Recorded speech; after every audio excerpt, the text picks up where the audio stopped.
കൊല്ലത്ത് മത്സ്യബന്ധനത്തിനിടെ വള്ളം മുങ്ങി മരിച്ചവരുടെ ബന്ധുക്കളെ മുൻ ധനമന്ത്രിയും CPM കേന്ദ്ര കമ്മിറ്റി അംഗവുമായ KN ബാലഗോപാൽ ആശ്വസിപ്പിച്ചു. അടിയന്തരമായി ഈ കുടുംബത്തിലെ അംഗത്തിന് സർക്കാർ ജോലി നൽകണമെന്ന് KN ബാലഗോപാൽ ആവശ്യപ്പെട്ടു. സർക്കാർ തങ്ങളെ കൈവിടരുതെന്ന് കുടുംബവും അഭ്യർത്ഥിച്ചു.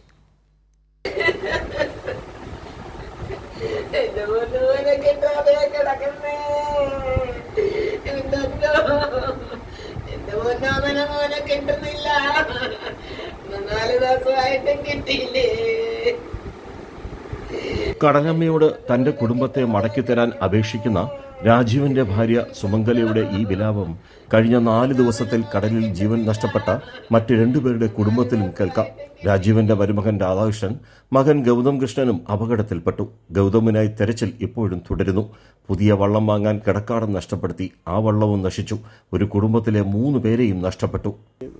ഒരു വീട് സ്ഥലമുള്ളത് വിറ്റിട്ടാണ് നമ്മൾ ഈ പ്രസ്ഥാനം എടുത്തത്. അപ്പോഴാണ് കളക്ടർ വള്ളവും കൊടുത്തിരിക്കുന്നത്.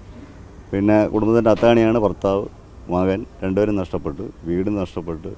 പിന്നെ വരുമാനമാർഗവും നഷ്ടപ്പെട്ടു. അപ്പോൾ അതുകൊണ്ട് സർക്കാരിന്ന് വേണ്ട തരത്തിലുള്ള ആനുകൂല്യ ഒരു വീടും കിട്ടണമെന്നാണ് ഞങ്ങളുടെ ഒരു ആഗ്രഹം. ഉള്ള ഒരു കുഞ്ഞിന് അവന് 22 വയസ്സുണ്ട്. ഒരു സർക്കാർ ജോലിയും കൂടാണ് നമ്മുടെ പ്രതീക്ഷ. അത് കിട്ടണം എന്നുള്ളതാണ് നമ്മുടെ ഒരു ആഗ്രഹവും. അതുപോലെ മാർഗ്ഗമുള്ളൂ. വേറെ ഒന്നും ഞങ്ങളെ കൊണ്ടൊന്നും സഹായിക്കാനില്ല. ഞങ്ങളൊക്കെ ഇങ്ങനെ ജീവിക്കുന്ന ആൾക്കാരാണ്. അനാഥമായ കുടുംബത്തെ രക്ഷിക്കാൻ സർക്കാർ തയ്യാറാവണമെന്ന് മുൻ ധനമന്ത്രി KN ബാലഗോപാൽ ആവശ്യപ്പെട്ടു. മഴ മുന്നറിയിപ്പ് മത്സ്യത്തൊഴിലാളികൾക്ക് നൽകുന്നതിലും സംസ്ഥാന സർക്കാർ പരാജയപ്പെട്ടുവെന്നും KN ബാലഗോപാൽ ആരോപിച്ചു. ഇങ്ങനൊരു പ്രശ്നം വരുന്നു എന്നുള്ളത് മനസ്സിലാക്കാനും അല്ലെങ്കിൽ വേണ്ടത്ര മുന്നറിയിപ്പ് കൊടുത്തോ തുടങ്ങിയ കാര്യങ്ങളിൽ സംശയമുണ്ട്. ഇപ്പോഴേ വെള്ളപ്പൊക്കവും മഴയും വന്നപ്പോൾ എന്നിപ്പോൾ ഇത് സംബന്ധിച്ച് ഗവൺമെൻറ് നിലവിലുള്ള ചില നടപടിക്രമങ്ങളനുസരിച്ചിട്ട് നഷ്ടപരിഹാരവും കാര്യങ്ങളും ഒക്കെ ചെയ്യുകയും ഇനി ഇത്തരം കാര്യങ്ങളെ ഉണ്ടാവാതിരിക്കുന്നതിന് വേണ്ടിയിട്ടുള്ള ഇടപെടലൊക്കെ വേണം. ഈ കുടുംബത്തിലെ ഇളയൊരു ഇപ്പോൾ നമ്മൾ കാണാതെ പോയിട്ട് ഏറ്റവും ഇളയ 3 പേരിൽ കൊച്ചുമകനായിട്ടുള്ള ആ ചെറുപ്പക്കാരൻ്റെ അനിയനുണ്ട്. ഒരാളേ ഉള്ളൂ ഇനിയിപ്പോൾ ഈ വീട്ടിലെ ആണുങ്ങളായിട്ടുള്ള. അപ്പം ഒരു ജോലി സർക്കാരിൻ്റെ മേഖലയിൽ ജോലി നൽകാനും അവരെ നിലനിർത്താനും കഴിയുന്ന തരത്തിലേക്കുള്ള കാര്യങ്ങൾ എടുക്കണം എന്നുള്ള അഭിപ്രായമാണ് പറയാനുള്ളത്. നിയമക്കുരുക്ക് പറഞ്ഞ് കുടുംബത്തിന് നൽകേണ്ട ആനുകൂല്യങ്ങൾ തടയരുതെന്ന് ധീവരസഭ ജില്ലാ പ്രസിഡന്റ് രാജു പറഞ്ഞു. ഇവർ 3 ജീവൻ, ഒരു കുടുംബത്തിലെ ജീവനാണ് നഷ്ടപ്പെട്ടിരിക്കുന്നത്. അപ്പോൾ കുടുംബത്തിൻ്റെ ആശ്രയം മൊത്തത്തിൽ നഷ്ടപ്പെട്ടിരിക്കുകയാണ്. ഇനി ഒരു കുഞ്ഞു മാത്രമേ അതിൽ അവശേഷിച്ചിട്ടുള്ളൂ. അപ്പോൾ ആ കുഞ്ഞിന് ഒരു സർക്കാർ ജോലി കൊടുക്കണം എന്നുള്ളതാണ് ധീവരസഭയുടെ പ്രധാനപ്പെട്ട ആവശ്യം.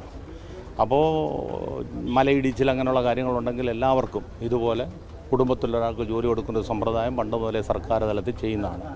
ഞങ്ങളുടെ ആവശ്യം അതുതന്നെയാണ്. ആ കുടുംബത്തിന് വേറൊരു നിവൃത്തിയും ഇല്ല. ആ കുടുംബത്തിനെ നിലനിർത്തേണ്ടത് ഈ പയ്യനാണ്. അതുകൊണ്ട് പയ്യന് ഒരു സർക്കാർ ജോലി കൊടുക്കുക. പിന്നെ നിയമത്തിൻ്റെ നൂലാമാലങ്ങൾ കെട്ടിച്ചമച്ചുകൊണ്ട് ഇവർക്ക് ഇൻഷുറൻസ് ഇല്ല, പ്രായപരിധി കടന്നുപോയി, ഇവർ രജിസ്റ്റർ ചെയ്തില്ല എന്നുള്ള അവസരത്തിൽ അങ്ങനെ ഇവർക്ക് കിട്ടാനുള്ള ആനുകൂല്യങ്ങൾ അത് നിഷേധിക്കാനും പാടില്ല. ഒരു മത്സ്യത്തൊഴിലാളി മരിച്ചാൽ എന്താണോ അദ്ദേഹത്തിന് കിട്ടുന്നത്, ക്ഷേമനിധിയുടെ ആയാലും ഇൻഷുറൻസ് ആയാലും ലീഗലായിട്ട് നിയമപരമായിട്ടും അവർക്ക് കിട്ടണം, ആ കുടുംബത്തിന് കൊടുക്കണം എന്നുള്ളതാണ് ധീവരസഭ ശക്തമായി ഈ അവസരത്തിൽ ഉന്നയിക്കുന്നത്.